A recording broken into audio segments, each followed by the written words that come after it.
Old city metro భూసేకరణలో కీలక ఘట్టం చోటు చేసుకోనుంది. ప్రభావిత ఆస్తుల యజమానులకి వాళ్ళ చెక్కులను పంపిణీ చేయనుంది ప్రభుత్వం. చెక్కుల పంపిణీతో రెండో దశ మెట్రో పనులు ప్రారంభించడానికి లైన్ క్లియర్ కానుంది.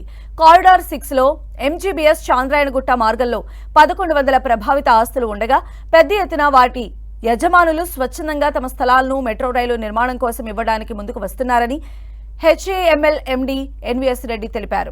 ఓల్డ్ సిటీలో మెట్రో నిర్మాణానికి ఇంతవరకు 169 మంది వారి అనుమతి పత్రాలను ఇచ్చారని ఎండీ ఎన్వీఎస్ రెడ్డి వెల్లడించారు. వాటిలో 40కి పైగా ఆస్తులు యాజమాన్యానికి సంబంధించిన ధృవీకరణ పూర్తి చేశారన్నారు. ఈ క్రమంలోనే తొలి దశలో 40కి పైగా ఆస్తుల యజమానులకు ఇవాళ మధ్యాహ్నం 2 గంటలకు చెక్కులు పంపిణీ చేయనున్నట్లు తెలిపారు.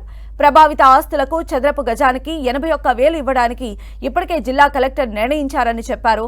దీంతో పాటు రిలీఫ్ అండ్ రీహాబిలిటేషన్ చట్టం ప్రకారం పునరావాస పరిహారం, తొలగించే నిర్మాణాలకు కూడా నష్టపరిహారాన్ని అర్హులైన ఆస్తుల యజమానికి ఇస్తామని ఎన్వీఎస్ రెడ్డి స్పష్టం చేశారు.